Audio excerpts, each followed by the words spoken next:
Buenos días hermanos, Dios les bendiga. Estamos a día 7 del mes de mayo del año 2025. Continuamos con nuestra lectura bíblica en el segundo libro de Crónicas, capítulo 8, versículo 1 en adelante. Otras actividades de Salomón. Después de 20 años durante los cuales Salomón había edificado la casa de Jehová y su propia casa, reedificó Salomón las ciudades que Hirán le había dado y estableció en ellas a los hijos de Israel. Después vino Salomón a Hamat de Soba y la tomó y edificó a Tadmor en el desierto y todas las ciudades de aprovisionamiento que edificó en Hamat.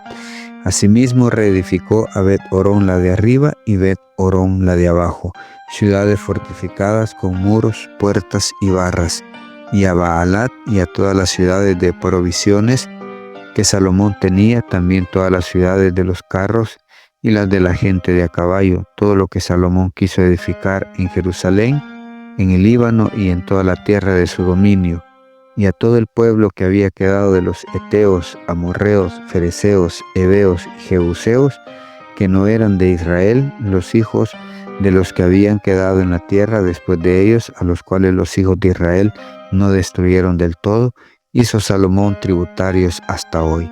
Pero de los hijos de Israel no puso Salomón siervos en su obra, porque eran hombres de guerra, y sus oficiales y sus capitanes, comandantes de sus carros y su gente de a caballo. Y tenía Salomón 250 gobernadores principales, los cuales mandaban sobre aquella gente. Y pasó Salomón a la hija de Faraón de la ciudad de David a la casa que él había edificado para ella, porque dijo: mi mujer no morará en la casa de David, rey de Israel, porque aquellas habitaciones donde ha entrado el arca de Jehová son sagradas.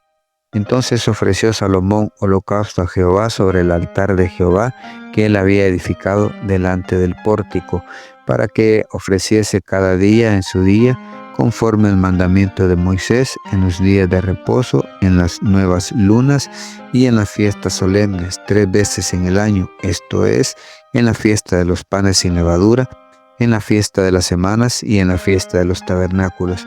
Y constituyó los turnos de los sacerdotes en sus oficios conforme a lo ordenado por David su padre, y los levitas en sus cargos para que alabasen y ministrasen delante de los sacerdotes, cada cosa en su día. Asimismo, los porteros por su orden a cada puerta, porque así lo había mandado David, varón de Dios, y no se apartaron del mandamiento del rey en cuanto a los sacerdotes y los levitas, y los tesoros y todo negocio, porque toda la obra de Salomón estaba preparada desde el día en que se pusieron los cimientos de la casa de Jehová hasta que fue terminada, hasta que la casa de Jehová fue acabada totalmente.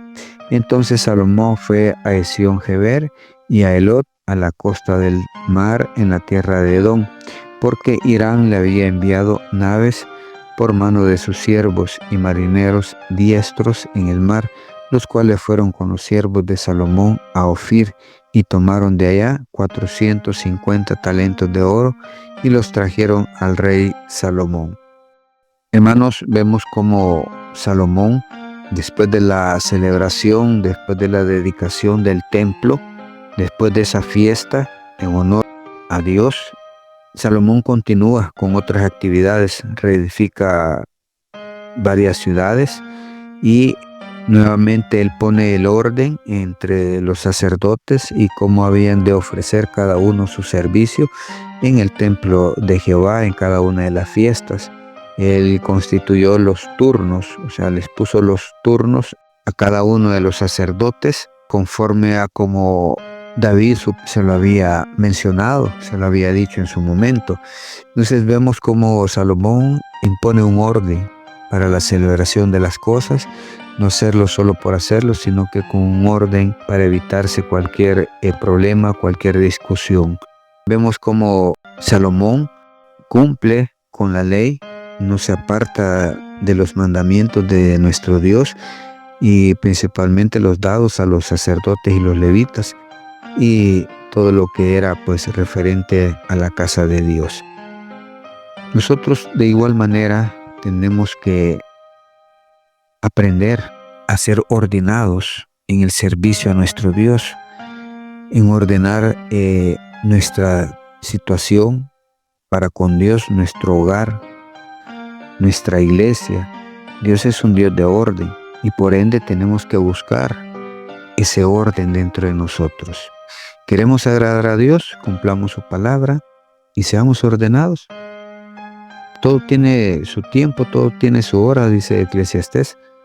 Nosotros tenemos que aprender el tiempo de servir a Dios, tenemos que hacerlo de la mejor manera. Así como Salomón se preocupó por cada una de las cosas, así de la misma manera tenemos nosotros que preocuparnos por las responsabilidades que tenemos, tanto en el hogar, en la iglesia, con la sociedad. Todos tenemos responsabilidades. Tratemos de cumplirlas de la mejor manera.